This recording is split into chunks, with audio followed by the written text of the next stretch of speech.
Welcome to The Gap, where it's our mission to bridge the gap between training and on-field performance. I'm Brett Hart, owner of Hitman Performance. And I'm Dan Labadia, the owner of Javelin. Hope you guys enjoy the show. Hello everyone, welcome to this episode of The Gap. Today we have the owner of the Armswing Academy, Nick Del Bianco, with us today. He is a volleyball performance specialist, and we're going to be talking a little bit about the translation between the weight room and volleyball, and also talking a little bit about how javelin training could implement and to help volleyball athletes as well. So Nick, give us a little bit of background on yourself and how did you get into volleyball coaching and developing the Armswing Academy? Cool. So yeah, I played volleyball my whole life. I played through the club system. I played on the Canadian national team, both on the beach and indoors. I played university and I played professionally for a few seasons over in Europe. And that was my whole playing career. And I worked with the other co-founder of our company as my strength coach, kind of from when I was 15 until I was like 26 and retired. And throughout my whole career, I was relatively healthy. So we'll talk today a little bit around like just kind of common volleyball injuries that come up, like shoulder pain, low back pain, knee pain. I would get them from time to time, but it wouldn't ever really take me out of the sport for very long. So I was able to train hard very consistently. And I attribute a lot of that to this other co-founder of the Armswing Academy, Misha Harris, and just his methods around prioritizing movement and efficiency, as well as developing more strength and capacity and all those other things so that I could just train differently and stay healthy and be able to play volleyball. So that was my career. And then when I was coming into retirement, I wanted to give that experience back to as many athletes as possible. I saw too many friends and teammates either retire early or not get to where they wanted to in their career because of injury or pain. And so I started working with athletes, mostly in the weight room setting, mostly injured or athletes that were dealing with pain or athletes that had dealt with pain and didn't want that same injury coming back. And we worked a lot on movement efficiency and capacity in a weight room. What we saw though was it would help some athletes. Some athletes would leave and their shoulders would be good and they wouldn't come back with shoulder pain again. But a lot of athletes did. And a lot of athletes had back pain recurring season after season or knee pain recurring. And so started to look at what else are the factor here. And in volleyball, the most volatile movement that we can do is the spike or the attack, where we're jumping and we're hitting something as hard as we can. So we have to jump like a basketball player, but throw or hit something hard like a baseball player all at once. And it can take a lot out of the body and it can put a lot of stress in certain areas like the knee, like the low back, and like the shoulder. So then we started getting on the court and started working on the mechanics of how can we use our body better on the court so that we can hit the ball hard, but really like decrease the amount of stress and strain going through those areas of the body. And that's where we saw the coolest results of like those athletes that we're working with in the weight room. We kept working with them there, but we also did the on-court stuff. They got out of pain faster. They stayed out of pain. They ended up hitting the ball way harder than ever before. And so we're able to kind of bridge the gap a bit better between, like rehabbing athletes more effectively than what we were doing before. So that's kind of where we dove really hard into the arm swing as a big contributing factor to an athlete's health and performance. Do you feel like there's ever athletes that go too much on the rehab side and then don't attack the strength and conditioning side enough? And how do you work to kind of, like you were saying, like bridge that gap? Like how do you work to progress them from like injury rehab style to actually getting after it in training and leveling up long term? Yeah, great question. Yeah, I think a lot of athletes get stuck in the really light, like beginning phase rehab, and they do that for a little bit. Like let's just say like the classic like internal external rotations with a light band going some different ways. Like you'll see that if you go to a club volleyball tournament, you'll see 80% of athletes warming up by doing some like really light band stuff. And that we just like the amount of stress that we put through the shoulder as we hit a ball, or like the amount of force we put through the shoulder as we hit a ball, is just so much higher than the amount of stress that we do with a little light band in those rotations. So we try to take an athlete that might have been doing that for a while and then develop the strength and capacity so that they can actually own the positions that they're going to be putting their arm into as they hit a ball. And then we work with them on the court so that when they do hit a ball, they use their whole body so that they're not, it's not as high of a cost on the shoulder. You can hit the ball in many different ways, and some ways you'll put a lot of stress and strain through the shoulder. Some ways you'll distribute that force better through the whole body. So we try to use that as this like kind of missing link in the whole rehab return to play process of like, if you have shoulder pain, yeah, do the beginning stuff, make sure you can move well, see the physio, everything, then add the strength and like really challenge the strength component back to it. And then let's make sure that your mechanics aren't going to bring you back to step one. So Nick, what's funny is that I just made 2 videos this morning about mobility, one being on the back bridge and then one being on the skin the cat. And I use that exact analogy of how javelin throwers will do the same thing with the ER/IR with the band, and then they never progress beyond that. And so what we found helpful was really just kind of coming up with a couple different big checkpoints to get to the point where, all right, we have the thrower stretch, we have the back bridge, we have the skin the cat, and a couple other ones that are pretty difficult to get into, but just progressing the athlete into those movements. And then in terms of javelin, like you talk about with volleyball, it's a full body movement. It's not just an arm, right? So then we take into consideration, okay, how do we get the whole body involved in it? But not only that, making sure that we're not just staying stuck in the static mobility and the slow stretching, but we train the upper body for velocity as well. So I actually attribute a lot of that to Brett and his style of training with the upper body plyometrics and getting to train the shoulders and the upper back and the elbows and the forearms and the biceps and the triceps to move in that fast twitch manner so that the upper body knows how to produce and absorb force properly, so that you're not just bodybuilding the upper body and then going out there and trying to rip a javelin or trying to spike a volleyball, So that's something that we found too, is that like, having those big movements like the back bridge, the thrower stretch, the skin the cat, where we kind of call them like strength through length movements, and you can load them as well in certain ways.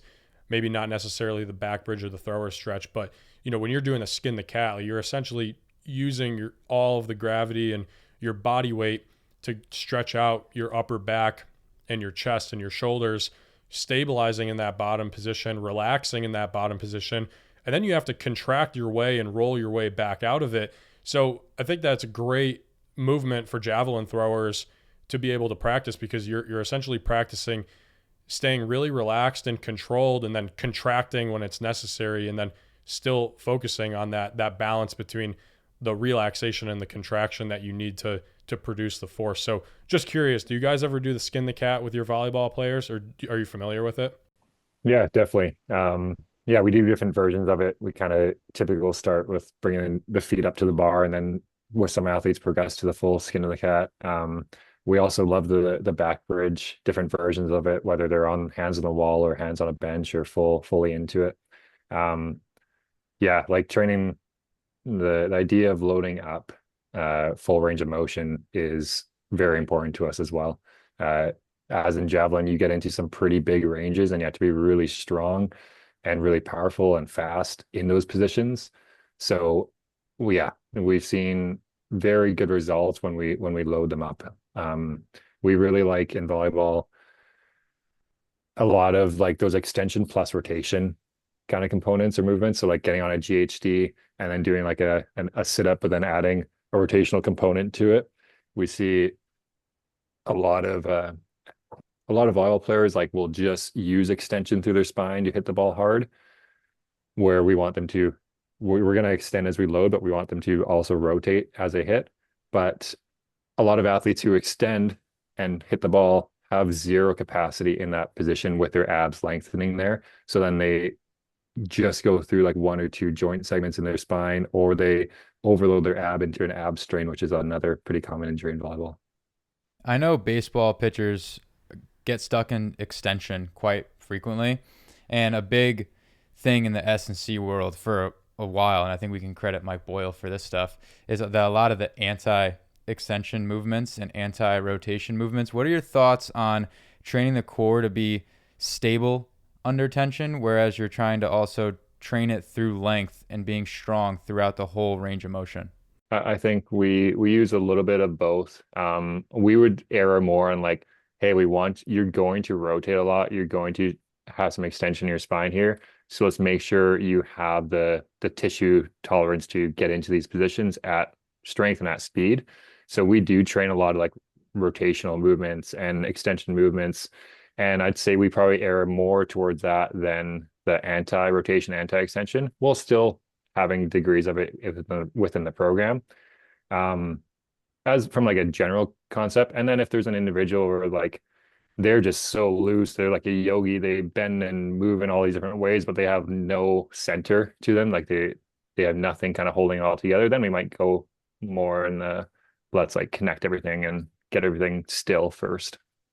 I think yeah, it's important for a lot of youth athletes. I mean, just when you say the Gumby, it's just those are 12-year-olds to a T. I mean, they have no idea where their body is at space. They just will run in circles when you tell them to go in a straight line. So that's something that I've been doing too, is trying to implement both. Just because before I met Dan, it was that's what you're taught in school, is the core is to be stuck in one plane and to be able to resist motion and rotation and extension. That you're like trying to stay inside that box.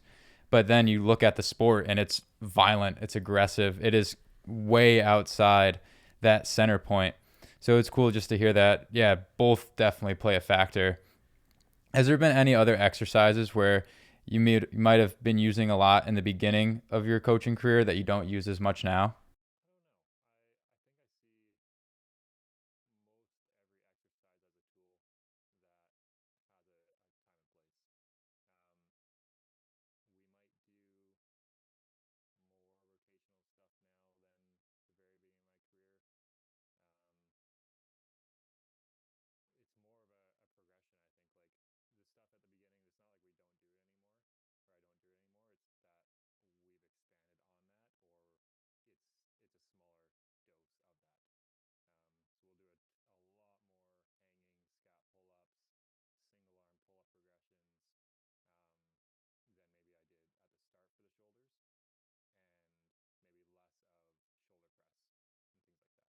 Yeah, I would say I'm definitely in the same boat with the javelin stuff. I definitely did pretty much all compound movements and then static mobility at the beginning. And then now, obviously, we still use those and they're still extremely important, but we progress them a lot more now with using some weight to do those mobility movements in the end range, and then also training the upper body and really the whole body more for that speed and tenacity. Because what I realized too was, the javelin doesn't mean anything if you can hit really good positions and you could get your arm back and you feel great, but your body's not used to accelerating through the block and decelerating after the block, then you're still not going to be able to hold up and handle the power. And you're also not going to be able to bring the speed into the throw that you need to. One thing that you said earlier was talking about the shoulder and how you guys might have some shoulder injuries from people just trying to use their arm too much. A big thing that we talk about as javelin throwers is like if we're doing a lot of forward movement with the throw, throwing say 100 throws total in practice throwing forwards, we'll try to do a lot of reverse throws with heavy plyometric balls, and then also a lot of posterior work in the weight room to avoid that forward shoulder impingement movement. So what are some exercises that you guys use to strengthen the posterior of the shoulder? Yeah, good question. A lot, like I said, like we rely on the pull-up bar a lot for the shoulder. We do a ton of scat pull-ups. We do a ton of single arm ones, lots of hanging, swinging motions. We will do some horizontal pulling and kind of traditional stuff as well. Um, and then we'll get into some bigger ranges externally and work backwards from there and do things like that.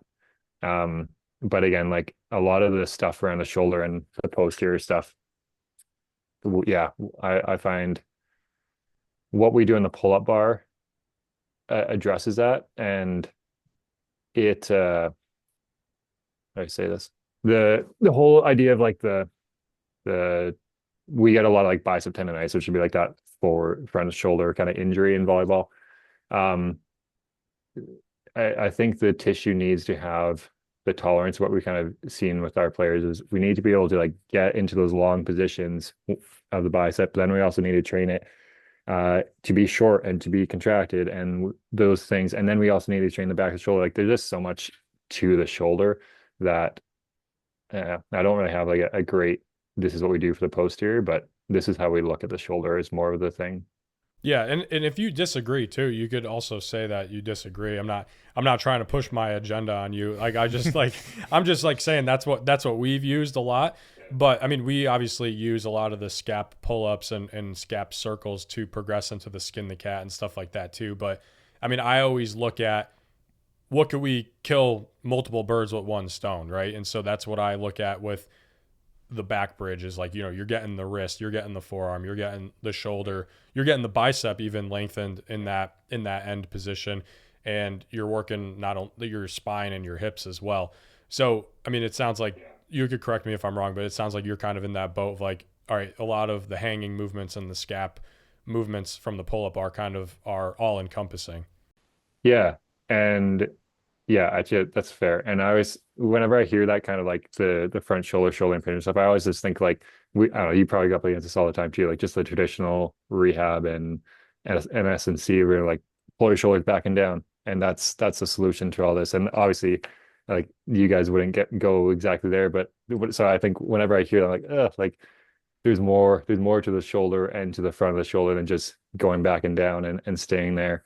So whenever I hear posterior shoulder stuff, like, oh, like that's probably my where I kind of went around the question there a little bit more. Yeah. No, it's all good.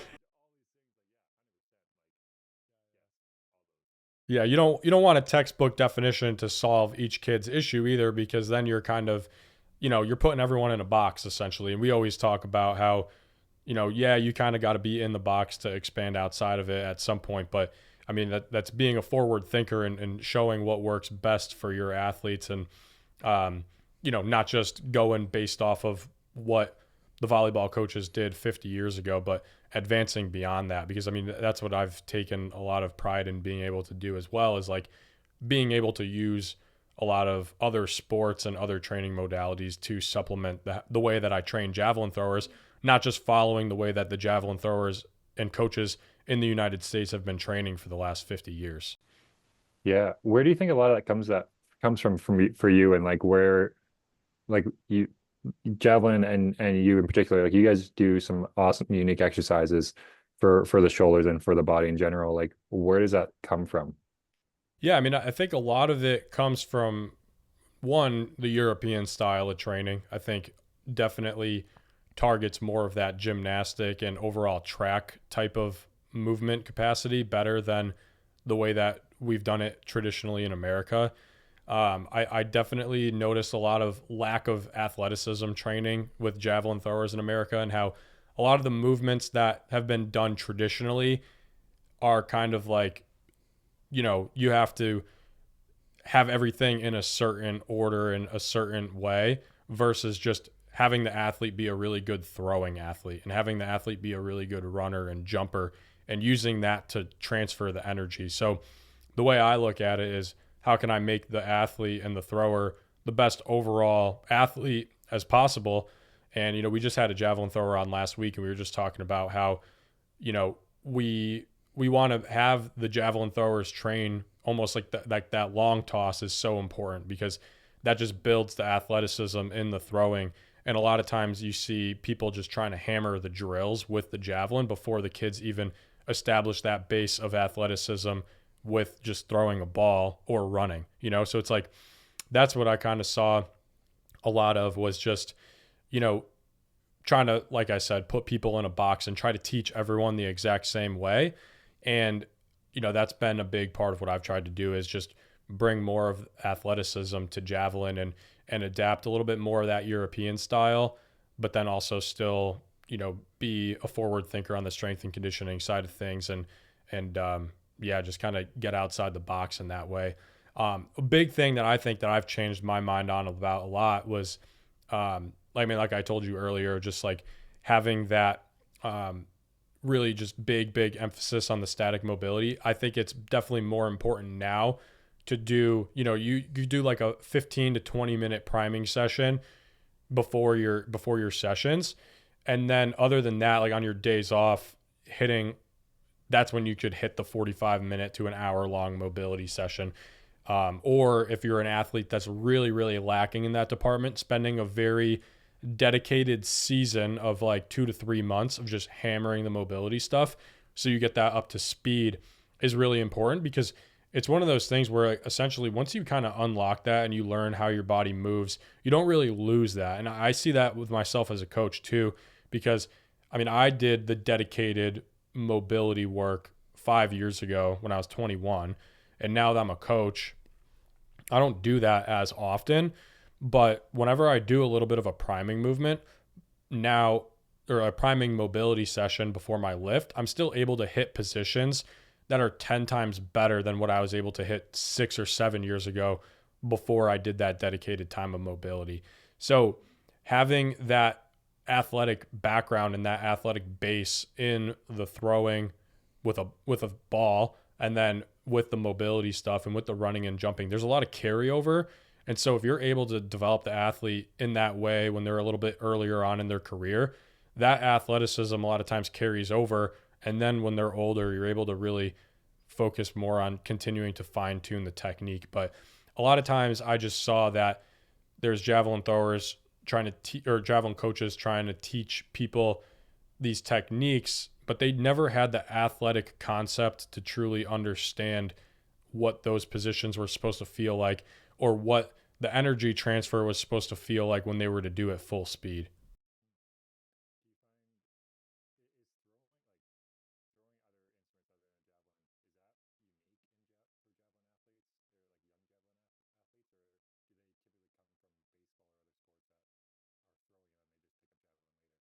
Yeah, so you definitely see a lot of baseball players transferring over to javelin as they get older, but a lot of times too, you find kids that just needed a sport to play after school. And, the track team has no cuts. So if they needed to play a sport or they wanted to play a sport, javelin is a lower barrier to entry sport to do, right? So then you get a kid that's not necessarily really athletic, but they might be able to have some success in javelin because the competition's not as good. And so you see a lot of those kids as well.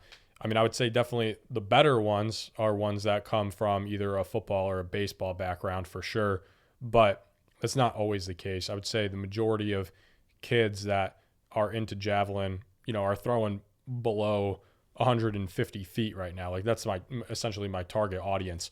So that's where I try to hammer, the athleticism and just the importance of being able to be a good throwing and good, well-rounded athlete. Because without that, if you're moving super slow and you're unathletic, it doesn't matter if you're able to do a really good standing throw and get it to stick in the ground perfect at 30 feet.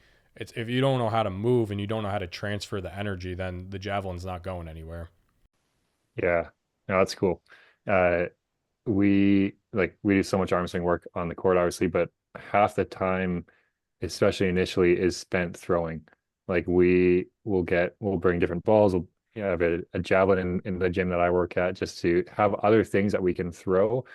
Uh, so many volleyball players on both sides, but especially on the girls' side, specialize very young in volleyball, and they've never played a throwing sport before. Uh, but then they go and spike, and they're like, yeah, like you have clearly never thrown anything because you use your body in such a volleyball way, or like a volleyball kind of archetype. And so the first step for us to work with a lot of athletes on their arm swing is just like, let's teach you how to throw with some kind of competency first. And then let's show you that your spike is just a throw and on the ground. And then let's try to mimic that as we jump. And as you jump, it goes terribly because jumping and throwing, jumping and hitting is like another like level up the chain of difficulty. But yeah, like throwing as a baseline athletic skill is something that like we have this arm swing company because it's not something that's taught really well anymore. It's not something that athletes do very much anymore. Just learn how to throw a ball. Yeah. My sister was actually a really dominant high school volleyball player and then went on to play Division III in college and had really good success there as well. And she's 5'10" and she was a middle hitter. And so she was like, that's her biggest thing was when growing up, we went to a private Christian school. So there wasn't a whole lot of competition there, but she was dominant for, all 4 years because she grew up with the softball background and being an athlete first, and then picked up volleyball in middle school and was able to transfer that energy into the volleyball way better than anyone else in that league. And was just like every year was just like MVP and just, all region and all that stuff. And what's actually ironic too about what you're saying is my two best high school javelin throwers that are females that I work with right now play volleyball in the fall. Oh, cool. Yeah. Oh, So they're probably I thought crushing you in would like volleyball. that. Yeah.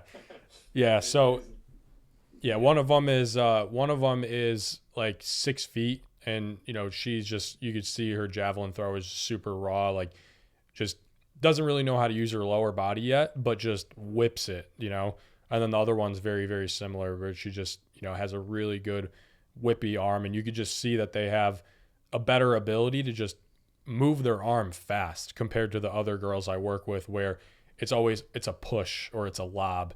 And you have to understand that, yeah, being strong and mobile is really important in javelin, but being fast and being able to throw fast and move your arm fast is also equally as important. Yeah. It is a superpower in volleyball, especially and on both sides, but especially again on the women's side when you can hit the ball harder than everyone else. Um, it's a very rare thing to see a girl crush the ball off a block. It bounces 20 feet out of bounds because they're, yeah, they don't have, a lot of them don't have that softball or that throwing background. They never express this full velocity with their whole body throwing something. And then the ones who do, like you use an example, like we've had clinics where we're working and then one of the girls come up and like, oh, like, so this is just like throwing a softball or throwing a baseball, but I'm spiking a ball. And we're like, yeah. And they're like, okay. Then they go and have this sweet arm swing because like it just clicked of like, it's not a different thing. It's not a different movement pattern. It's the same one, but now you're just spiking a volleyball instead. And so those baseball players, those softball players that transfer over to volleyball eventually, they usually come in with a pretty good arm, or as soon as you kind of let them free and tell them like, oh, just do the same thing as softball or baseball, it all clicks pretty fast. I think that's interesting to me, just from being the baseball background, because you were talking about the early specialization and just doing one sport. I noticed with kids that just played baseball and only played baseball year round, they literally couldn't do anything else. Like that was it. Like from an athletic standpoint, like they had nothing to them. They like that. It was all, like their athleticism was so into that specific outcome. And I made a post like about 2 years ago now, where labeling like a 12-year-old kid a PO, like a pitcher only, is like the worst thing you can do for like an athletic development standpoint, because that whole meme of pitchers are athletes too. Like if you make a kid just stand on the mound and throw for 8 months out of the year, like he's not going to be an athlete. He's just going to know how to throw. And that's where like the overuse injuries come in, and just doing the same motion over and over again. And I know that's like, I worked with tennis players and I worked with baseball players. I see that overuse injury a lot. I've only worked with one volleyball player, and she's an absolute beast, and I don't really have to worry about her. But is that something that you see a lot in just your field of volleyball players not knowing when to prioritize actually leveling themselves up physically and just working on volleyball, like the skill year round? Yeah, I don't even know if it's a volleyball players not knowing more, or if it's just the system and the environment of like they are set up to train year round, and if they're not playing year round volleyball, then they feel like they're behind, or their parents feel like their daughter or their son is falling behind. And so we have this whole culture around essentially it's like peaking at 14. We need to be the best. So like we're playing at 9 and we're so good by the time we're 14, but then by the time we're 16, 17, 18, like we're burnt out. We're not getting any better. We're injured. We're falling apart there. And it's, yeah. So short answer, yes, like it's the same. It's an unfortunate thing that I think a lot of sports have fallen into, especially in North America. I think other places in the world do a pretty good job at this. But where we just specialize and put so much pressure on kids at a young age to specialize and to only do that one sport and to train 12 months of the year. And then you get these athletes that have no strength, no capacity, no range of motion, uh, but they can be highly skilled in their sport, and that will take them so far. But very rare does that take them to the level that they think that they're going to. Usually it takes them towards some kind of breakdown, whether that's a mental or physical one, or just like a performance. Like if you're not developing physically, your performance will kind of reach a plateau. You're not jumping higher, you're not hitting harder, those kind of things in volleyball. And so yeah, it's really, really exists in volleyball. Again, both sides, men and women, or male and female, but definitely on the female side, there's probably a lot more pressure there too for it. I know women's soccer is just like the exact same thing, like especially in the States. And baseball, like I just lived it and saw the cycles and saw the kids that would be playing on elite travel teams at 10 years old. And elites in quotations because there's a like not all right, if every team at a showcase has elite in the name, like they can't all be elite. Like there's these kids, some of these kids are going to suck. It's just the reality of it. But I think as a coach, like as just coaches in general, like that's where my mind goes is how can we combat that? Like how can we try to find a way, and how can we have conversations with parents and kids saying like more isn't better? Like no one cares how good you are at 10 years old. And I know like the money incentive of it, like these club organizations make a lot of money being able to have a kid year round just to play in these showcases and these tournaments and these like AAU travel programs. But what can we do, if anything, to combat this? Like, how do these conversations even look? There was the 10,000 hours that came out, around like 10,000 hours to be a master of a skill. And that came out a while ago. And after that, and probably not like a direct correlation to this, but like there seems to be like this strong belief in sport culture that like you need to be playing your sport all the time so that you can get that 10,000 hours so that when you're 22, 23, you can be a master at this. And more recently, and it's not even that recent, but like in the last, let's say like 10 years, there's been so many studies around long-term athletic development. And if you play multiple sports, your movement IQ is higher. You can pick up skills quicker. You can learn better. You can last longer. Your body's more resilient. You're a better learner. Like all these amazing positive benefits. But there was that strong push towards specialization, and then everything's a business. So if you're specializing, you're making more money. Like you said, the clubs have athletes year round. They're going to make more money than if they had them for half the year. But I think I'm like hopeful that there might be a trend, and I think some are maybe starting to this where they're considering more of the long-term athlete development model and considering like like if they practice 3 times a week, one practice might be largely not sport specific stuff, might be doing other things, especially at younger ages, like doing other sports. Sorry, my cat just jumped up. Maybe they're in a practice working on different throwing patterns and kicking a soccer ball and playing other games, especially at young ages. So that, like even if it's still in that club system, still learning volleyball, all those things, but like actually following some of the science and the research around how to keep an athlete having fun in their sport so that they become lifelong active people, so that they can make it to that next level. They can, yeah, just continue playing.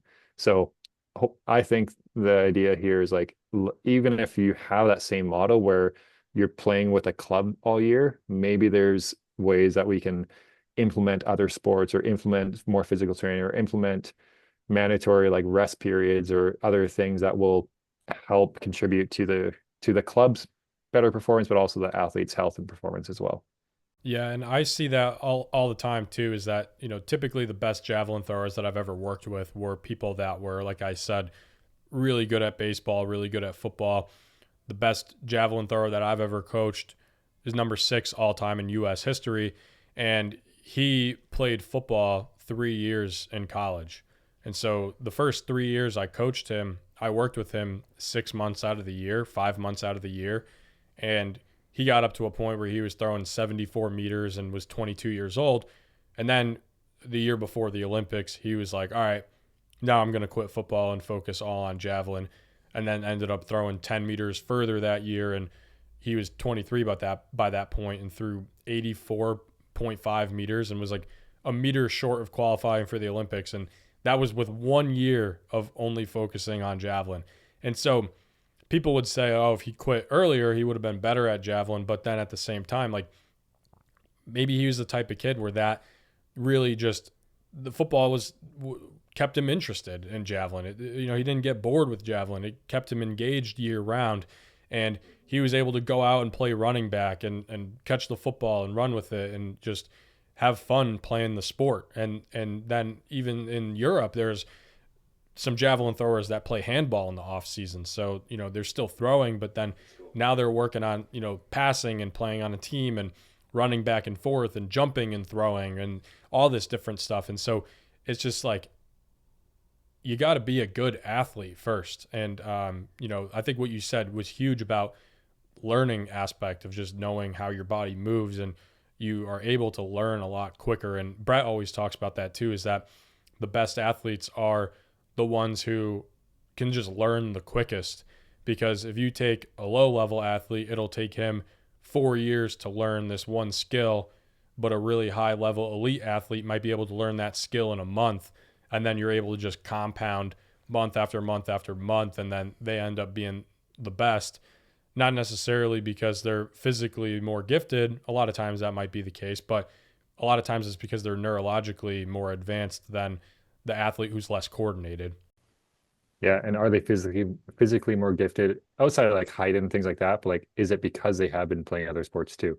So like they have better bone density, they have the better tissue tolerance, they have better their lower limb is trained because they played soccer, but their upper limbs are trained because they play baseball.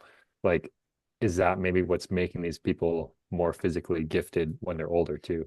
Yeah, and I think what you said too about like the overuse aspect is huge. I mean, Brett talked about it with the baseball pitchers. Like if you have a kid who's throwing 100 pitches a game at 12 and that's all that they do for the next 10 years, that's where the elbow and the shoulder start to wear down. And we see it in javelin all the time, where the block leg, hip, and lower back on that block side starts to almost break down. And then you got the elbow and the shoulder of just that repetitive motion over and over and over again. So what do you see in terms of overuse injuries with volleyball players?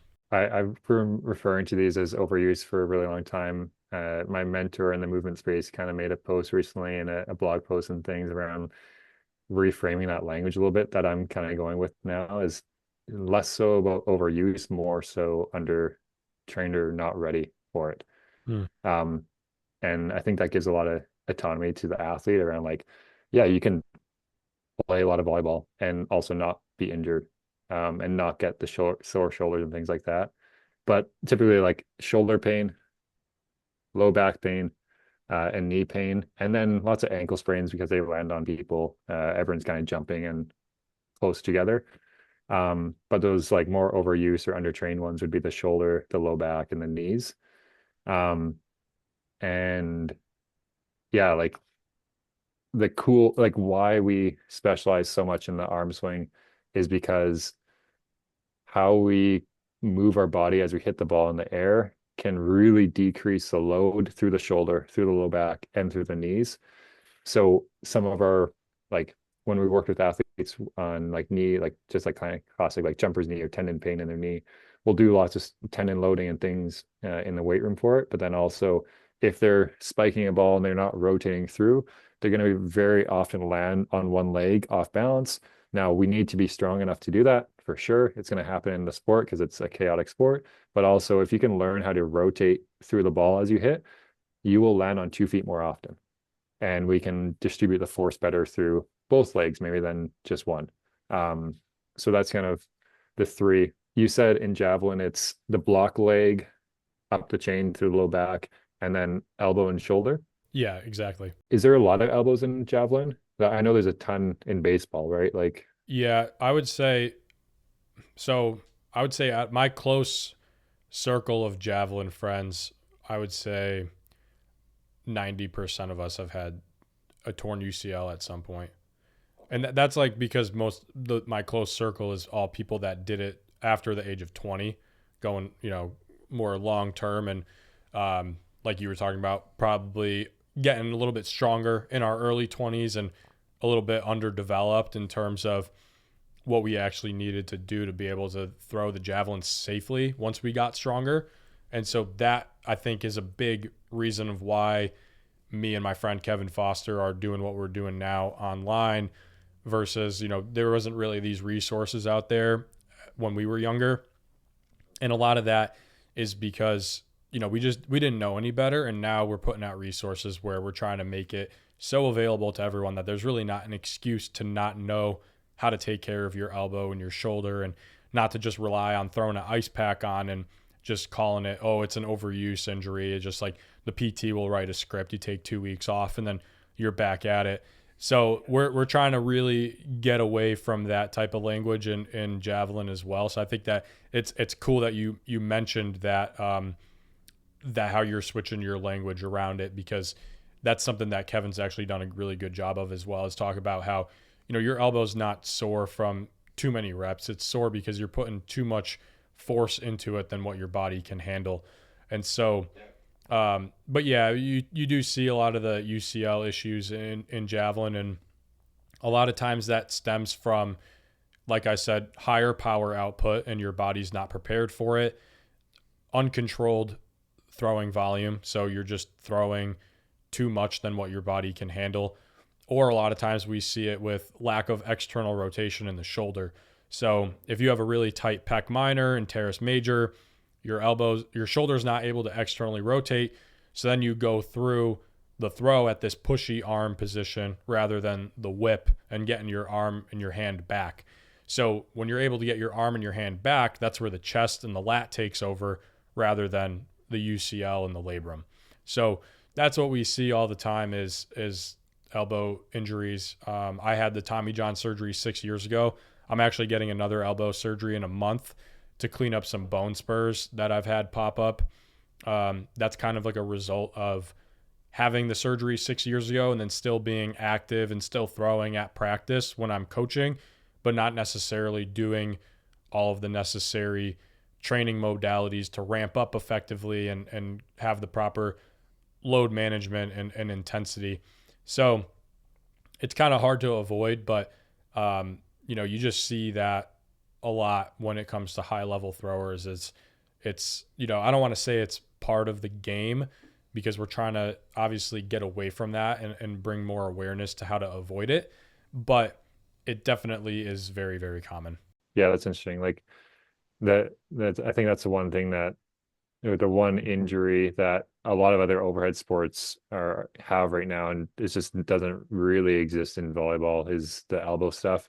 There'd be some random athletes sometimes, like I'm a right-handed hitter, but my left elbow, just from getting hyperextension from being like blown up in blocks, like I'll be blocking and I'll get hit and my elbow will go into some like extension there, and then I'll get some elbow issues that way, but not so much the UCL stuff, the Tommy John, anything like that, as much in volleyball. Do you think that's because your arm is relatively straight when you hit, or you could correct me if I'm wrong? Is it supposed to bend, or is it supposed to be more of like a long spike? So we'll draw back here, I'll start bent, and then it will get into some extension, like lots of overhead extension. But I think it's more so we don't have anything in our hand. We don't have added weight. So we're not like when we slow down like a javelin thrower or a baseball pitcher, and there'll be an extra rotation, like they're like forearms like backwards parallel or past parallel with the ground. Volleyball players get into lots of extra rotation, but we don't get as much because we don't have that added weight kind of holding us back. Yeah. So I'm wondering if that's a piece of it. That seems like one of like the most clear differences between the overhead sports and that one injury in particular. Yeah, that makes a lot of sense to me. And even our last guest was talking about with his UCL injury was that he was doing like a lot of weighted external rotation work with dumbbells and kettlebells. And so, I mean, obviously that's helpful to an extent, but he said he was kind of using it almost too much and, had a band with a kettlebell wrapped to it and was doing like impulses with it. And, it's good to prepare the arm in those extreme ranges of motion, but you just need to be progressively overloading it so that you're doing it safely. Yeah, it's kind of like you said there, even just with like throwing a javelin, like if you go past your capacity, like past, if you add too much volume too fast, the things have a highly likelihood of happening at that point. Like we say like, okay, like it's overuse or whatever, but like in volleyball, the youth system, their tournaments are like 2 or 3, 4 days long, like 4 or 5 games a day on a little bit of like plastic flooring on top of cement. And we expect this to produce athletes long term. Like they're just getting injured. They're going way past their threshold, their volume threshold. And yeah, we can do a lot to kind of help them last longer and to be able to sustain those huge spikes in volume, but they are massive spikes in volume. So those are tough to handle sometimes, no matter what we do in preparation. Yeah, you see that a lot when kids go from high school javelin to college javelin, because in high school, they're usually doing it as a activity after school 2 to 3 months out of the year, and they're throwing off grass because a lot of facilities don't have the track surface javelin runway. And then when they get to college, that becomes their only sport. So now they're throwing pretty much 9 months out of the year. So you have a 3 times increase in the amount of throwing volume for a lot of kids. But then you're also now in a college facility where you have a javelin runway and you're throwing off the hard surface. So when you're hitting that block, it's a lot different of hitting your block on grass than it is on a track surface. And so that's something that Kara Winger has talked about in the past. Was she was the one of the Olympic javelin throwers for the United States. She's been on our podcast in the past too, but she talked about how a lot of times with training, as more of a power thrower, a lot of times it's actually good to get as many reps as you can off grass to just overall save your back and the longevity of your lower body, to just kind of blunt the impact a little bit. We were talking about different archetypes of throwers before, and I'm fired up because I remembered it. So I'm not a javelin guy at all, but I'm just cool that I remember it. Like there's the speed thrower. He just said power thrower, which reminded me of it, and then the technique thrower. In volleyball, do you see those type of archetypes as well? Do you have different archetypes of how they set or spike, and do you train them any differently, or is it more so just an athlete to athlete approach? Yeah, there's definitely different archetypes. Like there'll be some kind of similar, like some athletes will have a really fast arm, really whippy. Some athletes will like more powerful, like heavy kind of arm. We also see like the really common spiking pattern for most like club athletes will be this like draw back with the elbow and hand up, lean backwards, and hit the ball like this, staying like very linear. So a lot of those like linear style spikes. Now definitely we'll train them differently, especially if we have them in like a more of a one-on-one or small group kind of setting where we want rotation. So we want our athletes to rotate as they hit. Rotation in every kind of sport to some degree that is trying to produce velocity is kind of like the pattern that we go towards. So we want more volleyball players to rotate more. But then when we teach them that, some athletes still get a ton of extension as they draw back and as they load in their spike. And that can be okay. That can be their superpower. Like if they're really mobile in that extension pattern, we just want to make sure that we train them in a way that allows them to go there time and time again, because it does seem to be a higher cost on the body for a volleyball player to lean back and then spike a ball. They tend to run into more low back and shoulder issues. So we want to train them towards more rotation, and they will get some. But at the same time, we also want to make sure that if that's their pattern and that's how they do things really well, we need to give their tissue the tolerance to be able to handle that. Yeah, we see the same thing in javelin, is that we have linear throwers, then we have regular throwers, which I would say is pretty much like a slight wrap or slight rotation, normal amount. And then you have people that wrap. And when people wrap, you might have seen it online with a few of my posts, but your throwing arm is essentially just like behind your back. and then as you hit that plant, you're slowly starting to unravel into the throw before you block. And so that's where you see like the three kind of throwers come into play. Like typically the power throwers are a little bit more linear, and then the technique throwers are very, very rotational, and then the speed throwers could be a mix of both. Not that that archetype necessarily has to follow those patterns. It's typically just what you see. I mean, I typically err more on the side of like everyone will benefit from a little bit of rotation at the minimum.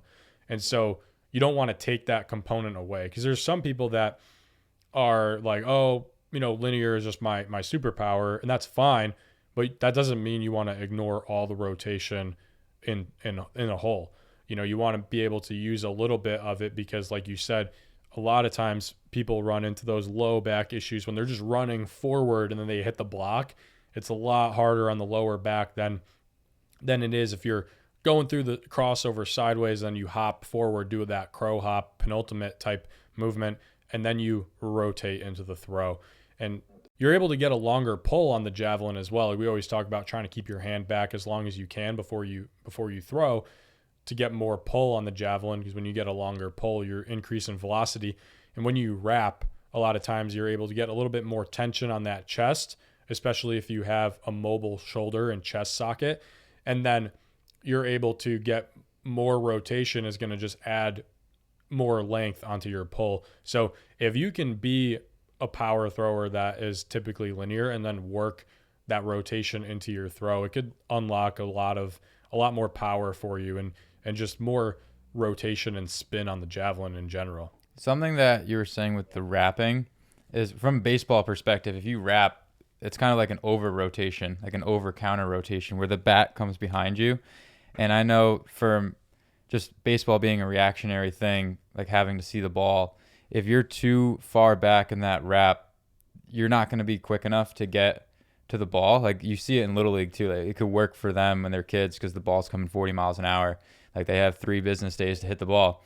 But like as you go up in skill level, like the velocity speeds up. So you see a lot of them almost start preloaded and then kind of get into it. I don't know if you see any issue with over rotation, and if that's even a thing for volleyball athletes and javelin too, which you can elaborate on. Is there a point where you rotate too far so the coil takes too long and now you're out of sync for when you have to make point of contact with the volleyball or make point of contact with that front block leg?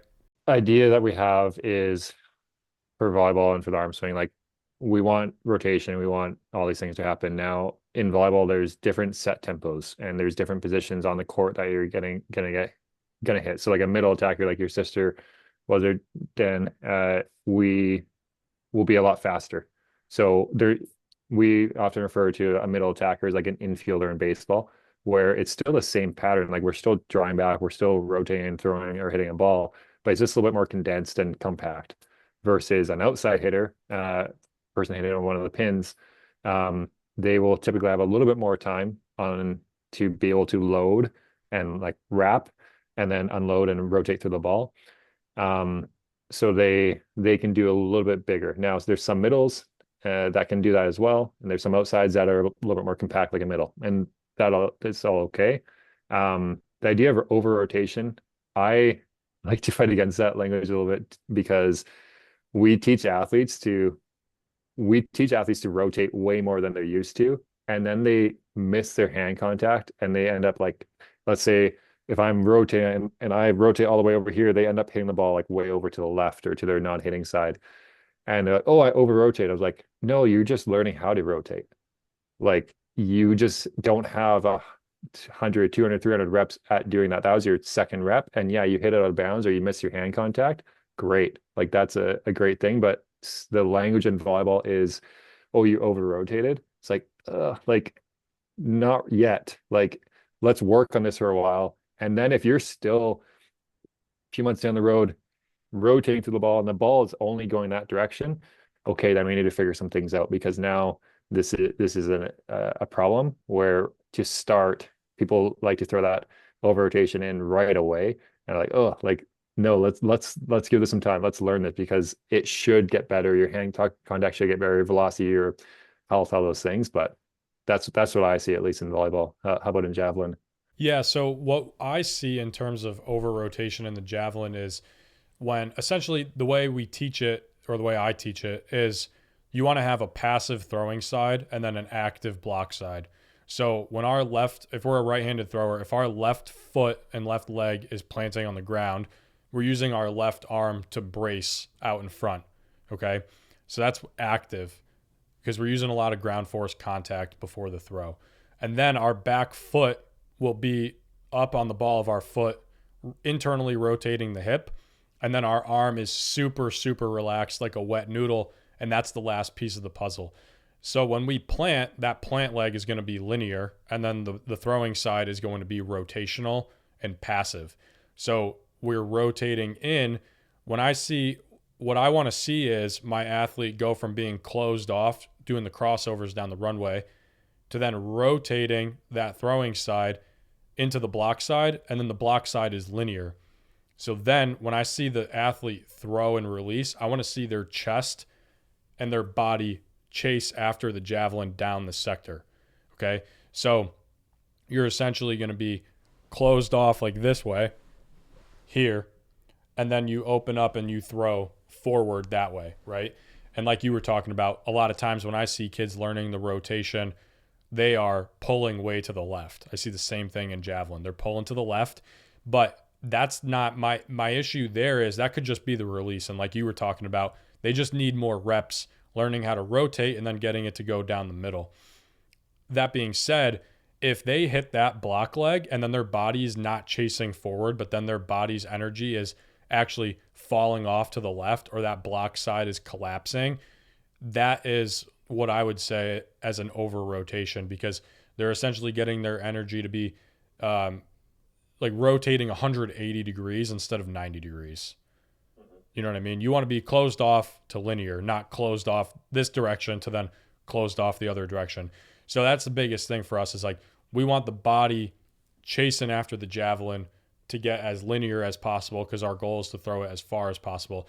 So if we're rotating and then we go past the block to rotate past and we end up bailing off to the left, then we're not using our body's center of gravity effectively in the throw, because we're essentially just going past the point of where we would want to release and throw.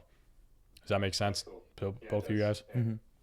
I think that would be a cool difference too, with like how we're training the two different sports. So like, we're again, like, young volleyball players and a lot of volleyball players are so linear with how they kind of are attacking, that like we are trying to get them initially to what does 180 degrees of rotation feel like, and then knowing that not every situation in volleyball will allow that to happen, but what is that like fully as much as you'd ever do in a game, what does that all feel like? And then for most athletes, that turns into opening up and then getting to like the 90 as being an amazing amount of rotation for them. But then there's lots of times still where landing even more rotated, getting towards more of that like 120, 150, 180 degrees of rotation, like it's still pretty beneficial for a volleyball player, where it'd be very different in javelin. Yeah, I mean, and I think too, like I think in my eyes, what you're getting at too is like, you almost need to over exaggerate it in the training so that they understand what that feels like. So then when they go to do it, if they do 50% of it, then they got it pretty good. Yeah, exactly. And then like, even like, it's not to say that 100% of it isn't good too. It just like, might not be good in every situation in volleyball. Yeah. Yeah. Is there any strategy that goes into volleyball? Like, is there like plays and stuff that you try to run and whatnot? Because I know that's the thing for javelin, is like, we always talk about how it's cool that javelin coaches, like for me, I am the strength coach and I'm the sport coach, right? I get to train my athletes and then go to competitions with them and watch them perform. And there's not a whole lot of strategy, right? It might be like one cue here and there, or, you know, maybe we're trying to progressively make each throw a little bit further than the last. But other than that, you know, it's a lot of just mental prep on meet day. It's not really like, you know, you're not trying to be like, all right, you got to hit this target over here. And like, you know, there's no defense involved, you know? So in volleyball, like, you know, aside from the training aspect of it and just trying to smack the crap out of the ball. Like, what else goes into it? Yeah, we focus a lot on trying to smack the ball as hard as we can. And then the rest of it is like decision making. There's so many ways to score a point in volleyball off of your spike. And the bigger your toolbox, typically the better. We like to unlock like the fastball for a lot of athletes. Like, let's learn how we can hit the ball really hard because that is going to be an excellent tool to score the ball. But then knowing that that is like one tool and that can open up some other tools that you can, like, we use baseball terminology a lot. Like, you can have a curveball, a changeup, and all your other variation. But you need your fastball to like put them on their heels first. You need their fastball to blow up the block first, and then we can do these other things. With, I think Javelin is a really cool example of, like you said, like you are the sport coach and the strength coach. Like, that's such a cool space to be in because, and it just makes so much sense with Javelin. With volleyball, like the idea of being an arm swing coach, like there's not really many people doing arm swing coaching in the world. So we are essentially like, that is like what we're trying to do is what you are, is like, we're trying to help them hit the ball harder, stay healthier. We're kind of in charge of like a lot of the physical stuff off the court and then some of the mechanic stuff in the sport. But then the rest we just leave to the sport coaches to help them with their decision making, their toolbox, all these other things.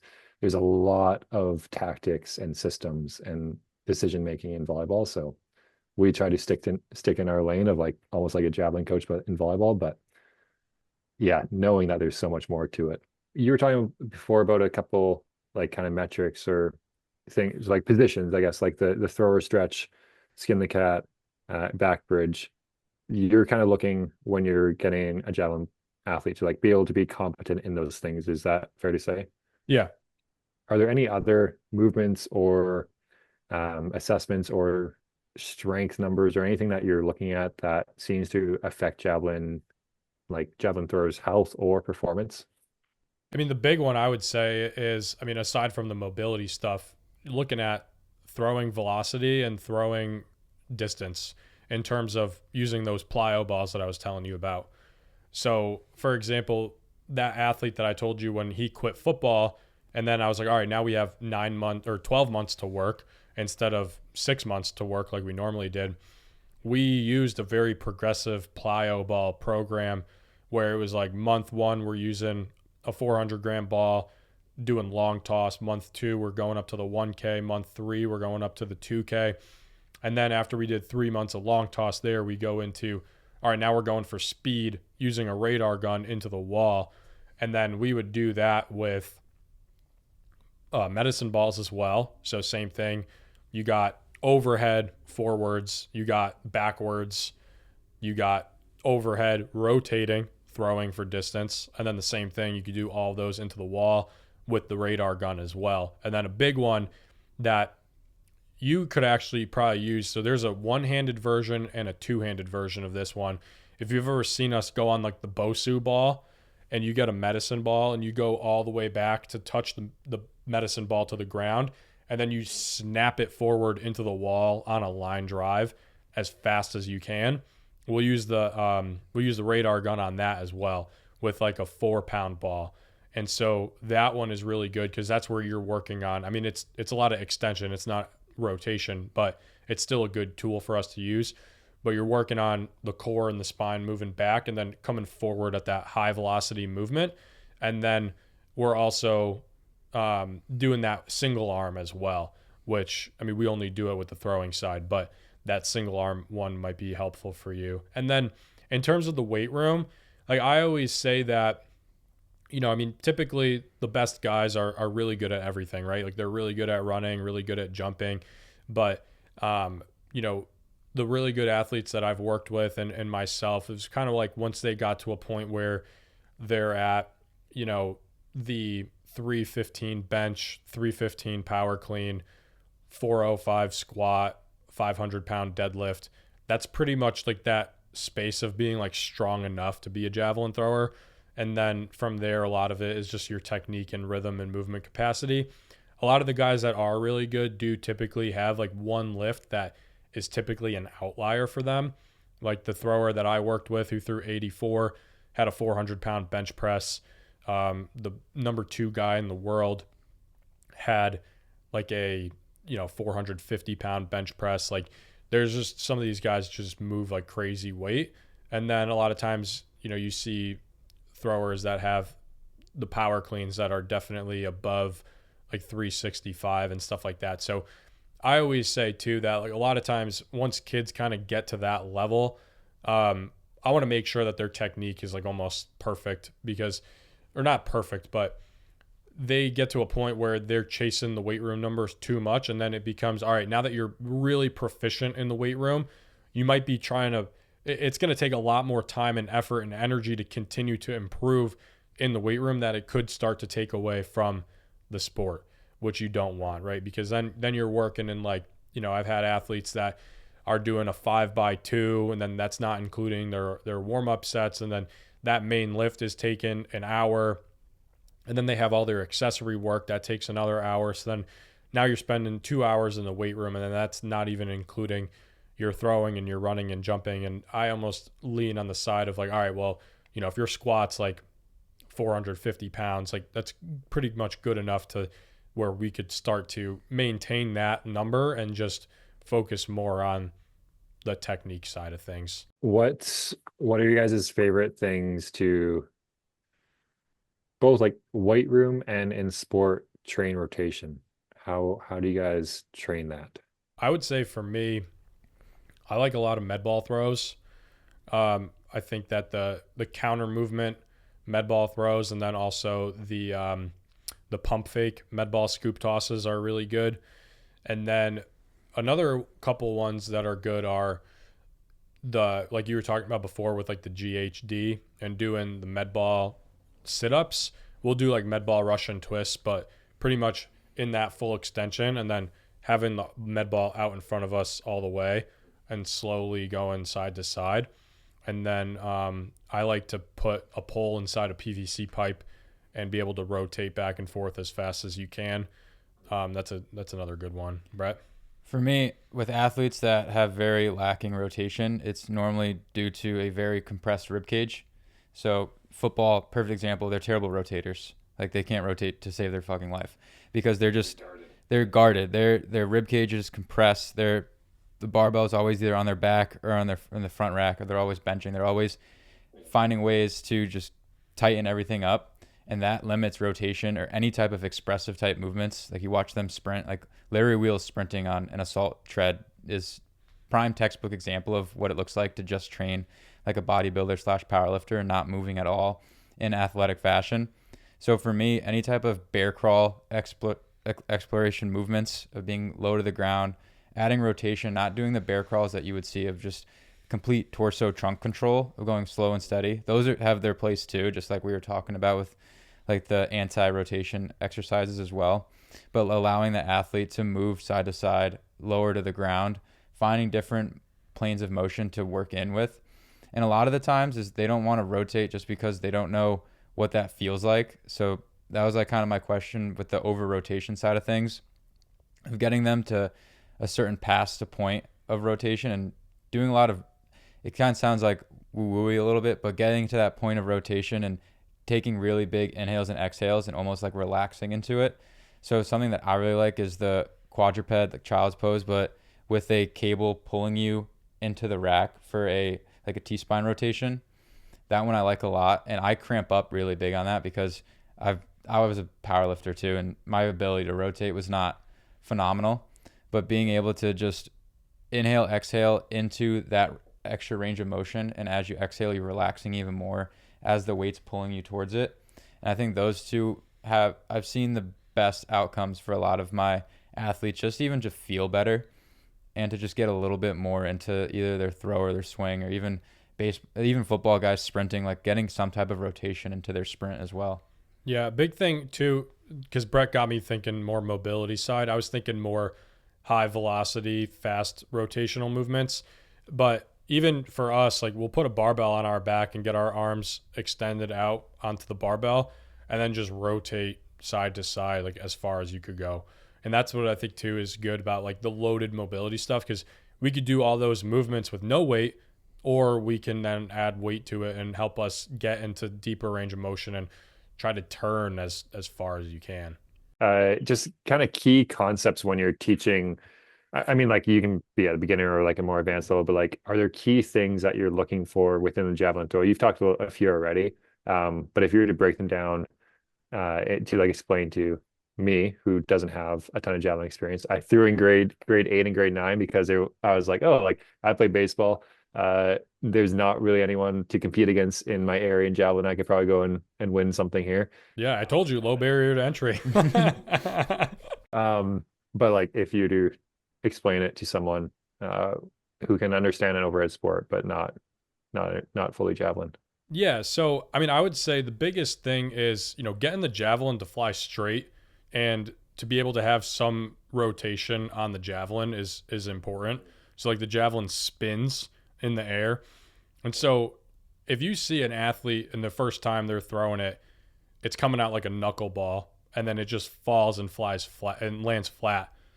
It's not, I mean, you could work on that, right? But if I see a kid pick up a javelin for the first time and throws it and it has rotation and it sticks in the ground and, because landing flat is essentially like it just would land and then slide on the ground versus sticking in the ground is the tip sticks actually into the grass.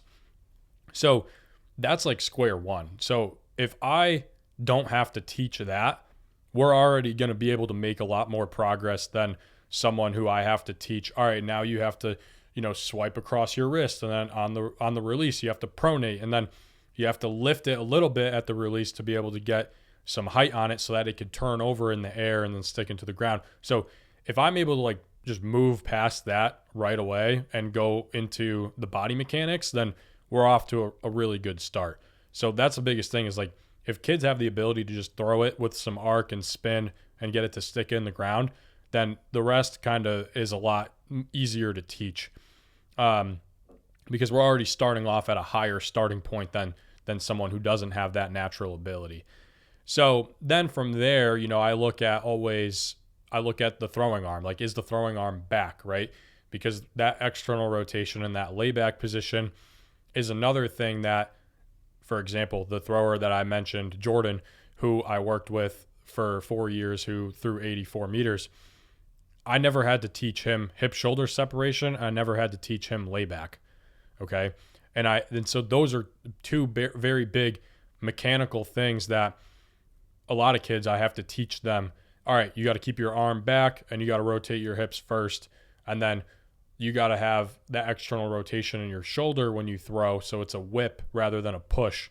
So a lot of kids, if they're coming through and their arm and their hips are coming through at the same time, then that's another point where that's not the greatest starting point. But then if I get a kid that is able to keep his arm back and get into external rotation and get hip shoulder separation without me teaching it, now we're 3 steps ahead of someone else. So those are like the 3 main things that I look at is just release angle and ability to get it to stick in the ground, and then hip shoulder separation and ability to get the arm back. Because a lot of times those are physical things, right? Like, the shoulder might be locked up and then we got to spend a couple months like kind of working on the pec and the lat and the shoulder, and then you got to work it in with the plyo balls to be able to teach the proper arm path and get the arm back. And then, you got to feel the ability to like rotate that passive blocks, or you got to have that ability to rotate that passive throwing side hip to rotate into the block before the arm comes through. So those are things that if an athlete's able to do those really well, then we're able to just move past that a lot quicker and work on some more advanced things. And that's what I was saying about having that throwing background is so helpful, because a lot of the times the kids that are able to stick it in the ground, keep their arm back, have hip shoulder separation, those are the kids that grew up playing football and baseball typically. When you do see the kid that doesn't get any layback or isn't getting hip shoulder separation, but like physically in the weight room, they're pretty good. Like, let's say that their shoulder has access to that, their spine and their core can control through rotation.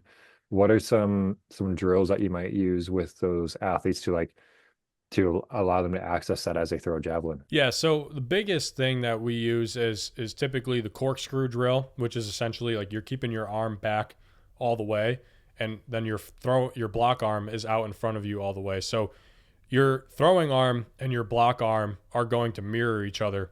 So if the block arm is going to swipe across the body, the throwing arm will likely follow through and pull across the body. And that's what we were talking about earlier. Then you start pulling down the left sector and start throwing down the left side. And that's not good. So when you're, especially too, because the javelin is a linear implement, a lot of times if it's cutting across to the left, it's then starting to fly sideways. You always want it to be as aerodynamic as possible and go straight down the middle. So that being said, working on that corkscrew drill, we're able to roll the block side arm down and keep it long out in front of us, just using the armpit. And then the throwing side is the same thing. We're rolling the throwing side up, only using the armpit, and we're not bringing the hand and the elbow through. Okay, so that's that first exposure of the athlete to feel, what does it feel like to lead with the chest? And as the chest is rolling up, the back hip will rotate forward as well, as long as the back foot ankle is in proper plantar flexion and that knee has a little bit of bend to it. Okay, so like as we're going through that corkscrew drill, we're starting to turn that back knee and that back foot, which will get the hip around, but we're keeping the hand and the elbow back. So that's square one. And then you would just progress it with, using the plyo balls is a great way to teach the whippy arm, because you're able to use an underweight ball. So when they use the underweight ball, you're able to tell them, all right, just turn your arm off and kind of dangle it around and then throw. We'll do a lot of those figure eight movements where they're just working on their hips and their pelvis and their spine, kind of moving the motion. And then their arm is essentially just holding onto the ball, and then they're getting all the movement from the hips, the spine, and the pelvis. Then from there, if you use a heavier plyo ball, a lot of times what happens is it's so heavy that, like we were talking about before, is like when you have the volleyball, you're not holding onto it, so it's not getting you into that external rotation. So when you have a heavier ball, if you're using like a 2-pound ball or a 3-pound ball or a 4-pound ball even, it's pretty impossible to not get into external rotation when you throw that. But then it also, if we're starting with the relaxation aspect and the corkscrew drill, we're leading up to that with, all right, use your chest, keep the arm long, rotate your hip first, and then throw. And they're moving really slow through the movement. And then the ball is so heavy that it helps them practice like just keeping their arm back. And the big thing about the plyo ball being heavy that's important too is all of the weight is now in your hand versus the javelin being half the weight of a 4-pound ball, and then the weight is dispersed over the course of 8 feet. So some different plyo ball drills, and then the corkscrew drill sounds pretty interesting too. When that corkscrew one, are you locked in back here? Like, is that hand holding on to something that's like not letting it move forwards kind of thing? Or is that just like you're mentally not letting the hand move forwards? Yeah, so there's a couple different variations that we use. One is you could use a resistance band. So you hook the resistance band up to the fence, and then you walk out far enough so that there's tension on the band. And then you're essentially using that band to just hold your arm as long as possible. And then you're doing the rolling motion. Then the second progression would be to grab a javelin, and then you use your block side hand to hold the tip. So when you're holding the tip, now you're essentially not able to move your hand, because if your right hand were to move, then your left hand were to go in front. So if you keep your left hand here and you roll that left arm into your face, then that throwing arm will then supinate up towards the sky. Okay? And then from there, you would take the left hand off and reach it out in front of you and do the same pattern of rolling into your face. And then the throwing arm would then hopefully hold up, because if you progressed it from, all right, resistance band where you have the hand all the way back, and then using the javelin where then the left hand is keeping you anchored, not moving forward, and then you go with left hand off, and then you're practicing that motion, and then you could throw out of it as well. Yeah, I like that a lot. We have a lot of, like you said, like pushing instead of throwing. We have a lot of athletes who describe like pushing it or punching it, or like throwing a dart is what we come back to a lot of, like, because that really connects with like people don't throw darts very hard. Yeah. Yeah, it's relaxed. Yeah. So like we have a big problem with that in volleyball where like people aren't really finding that layback position. They're rotating through kind of like a door versus getting that hip shoulder separation, that hand behind them. Brett, I don't know if it's in your baseball world in the past, was bench pressing a big thing? I was gonna ask you that. See if it's the thing because bench pressing was demonized for years in the baseball world. So being stuck with the barbell and benching that way has been frowned upon, and I have my theories for it because right around the time Eric Cressey started writing about it was when Louis Simmons, like early 2000s, was pretty big, and I think the West Side Wave was growing in popularity around that same time. So I think that's where people were getting a little bit of that demonizing, fear-mongering mindset between it. I honestly don't have a problem with it. I think benching for any sport is great. I think if there's a reason that you can't and there's a mobility restriction, I think that's very telling to the athlete as a whole. So you can actually hammer that with the athlete. So every athlete should have the capacity to do every movement inside the weight room. And then it just comes down to like a preference thing. So like for my baseball guys, I'll give them the option of barbell versus dumbbell. I think benching's benching. It's the same thing. But if they physically couldn't do any type of barbell bench pressing due to pain or limitations, then I would have to assess that further. And I think the pendulum's starting to shift to the other side, thanks to Dan too, with his whole bench heavy throw far thing and like the rise of javelin training popularity. I think baseball players are starting to wake up being like, yeah, why can't I bench? But I think you also tell high school kids that they're allowed to bench. That's the exercise that gets the most ego out of any of it. So that's where I think it also came to fruition of saying don't bench, because if no kid's going to go overboard on dead hangs or bear crawls or reverse lunges or like front squats, like they're never going to do too much mobility. They 100% will do too much bench press. Like that's just the thing. So I don't have a problem with it, but it definitely, I'm more into the microdosing of it now, of putting it in when they need it versus just having it in the program just for the sake of saying I have a horizontal push in my program. So it's definitely tricky, and definitely the in-season versus off-season plays a factor in that as well. Yeah. Okay, cool. Yeah. And I asked Dan that, and like, because I see you doing a lot of bench stuff. I see a lot of javelin, even what you're just saying with like some of the furthest throwers in the world have these incredible bench press. And I look at a lot of other overhead sports, and it's like you said, like been demonized for a really long time. It seems like in most overhead sports besides javelin. And yeah, I think like there's lots of reasons. I think you described a lot of those really well there, Brett. But I was just curious, like, yeah, and like in my past, like I would have said the same thing to volleyball players, like, yeah, don't bench press, and so on. And like I still don't put it in a ton. I do a ton of like push up different progressions, whether that's one arm, two arm, rotational, whatever it is, to try and create a similar effect. But it's something that I'm not scared of anymore with athletes. And like same with like dips. Like I love dips. I think dips are incredible for overhead athletes to be pretty competent in. And my whole career, like I remember when I was like 16, working out, did some dips, hurt my shoulder, couldn't play volleyball for a while, like a couple of weeks, let's say, where I had pain playing. And then trainers after that just never did dips. I was like, oh, like dips hurt shoulders. And now I think almost the complete opposite. But I was just wondering, kind of, that's one of the unique things I think I see in javelin training that isn't in as many other overhead sports, is like a pretty big emphasis on just bench press. Yeah, I'd say the same thing. And the big thing for us is that we use the bench press as a movement to essentially increase the overall power output and the throwing velocity. That being said, you want to make sure that you're doing a lot of those full range of motion, strength through length movements that we've talked about before.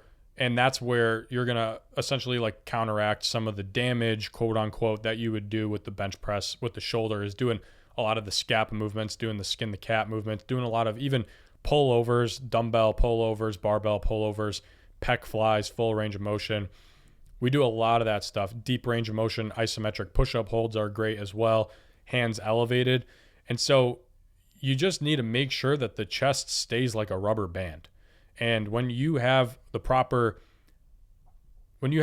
shoulder and scap and chest mobility, then adding to your bench press will just increase your throwing velocity, because when your arm is all the way back, and like we said, we get that rolling, that supination movement where the chest is now exposed to the sky, and we're trying to launch the javelin up in the air, that chest now acts as the main accelerator of the hand coming forward.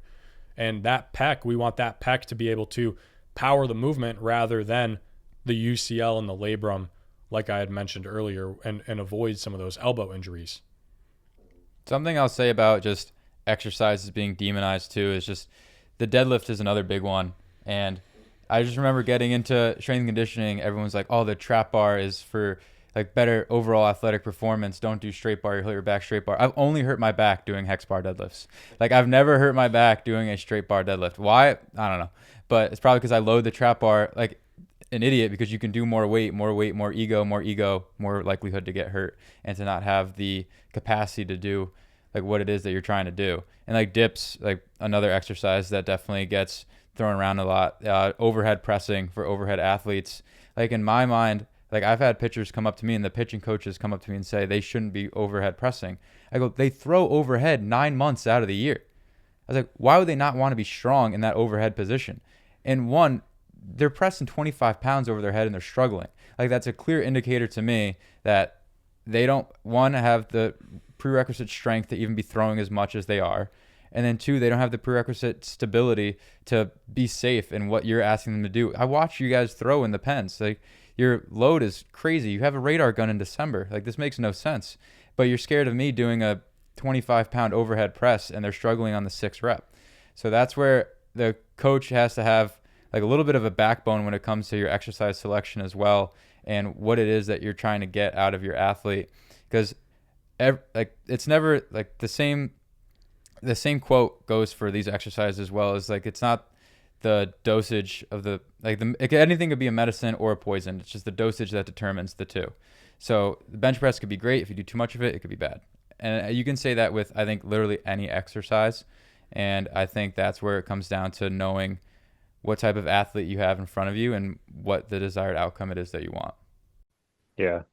We do, like I said before, like a lot of single arm hang kind of stuff, and we'll come in with different university programs and do some consulting, and then work with their S&C and kind of do some physical assessments, and like, okay, we're gonna do a single arm hang, and we'll get some S&Cs like, oh, like that's gonna hurt their shoulder. Like, do they need to warm up or anything before? It's like, that's really interesting. Like we put so much like baseball pitchers, I think in MLB, they did a study, they get 115% of their body weight in distractional forces going through their shoulder.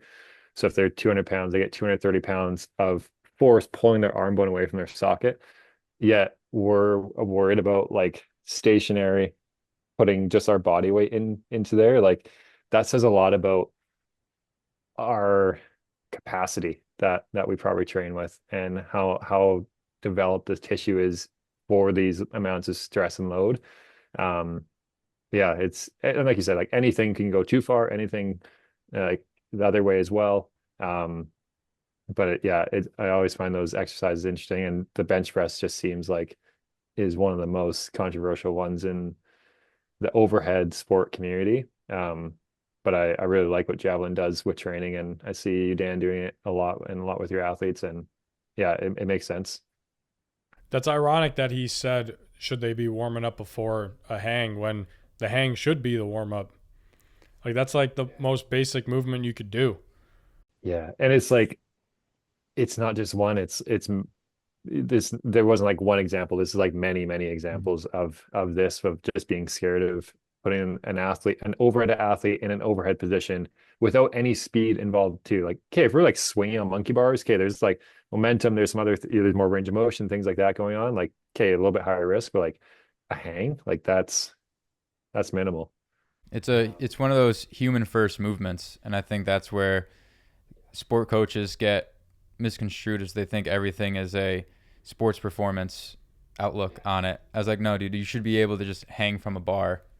Like just being a basic human, like walking the right way, running, jumping, anything that you don't require a weight room for. Like you should be able to do. And I think that is just something that's funny, is that people just demonize things that we innately can do. Like throwing a spear was something we've done for hundreds of years. Like just from an evolutionary standpoint, like how to hunt, you had to throw a spear. Now you get to bench press and look sick on Instagram while you do it, and you don't have to aim for your target and like hit a buffalo, but now you throw it down a runway.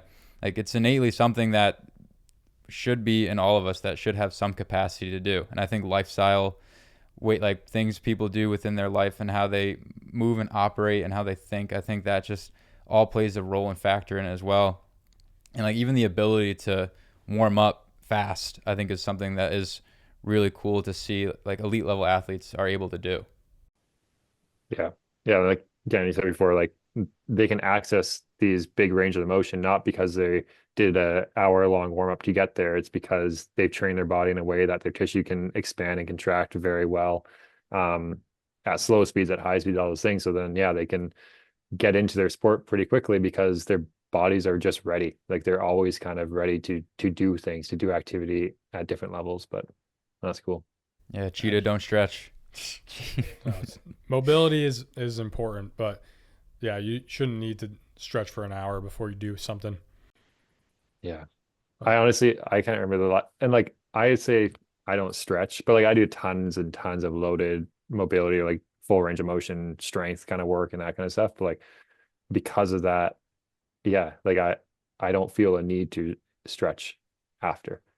Yeah. But I'm also not a high level athlete anymore, performing a sport every single day. If I can play on a Wednesday night and feel fine the rest of the week, I'm great.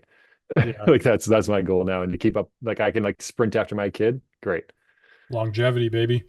Yeah. But yeah, thank you very much, guys. Yeah, of course. Yeah, Nick, that was great. Yeah, Nick, thanks for coming on, man. It was a pleasure. Definitely got to keep this relationship going and keep bridging the gap between javelin and volleyball. Thanks for tuning in. And if you enjoyed it, please leave a 5-star rating and review and share the show, because the only way that this show grows is if you like it, share it, and tell your friends and family about it. New episode every Monday.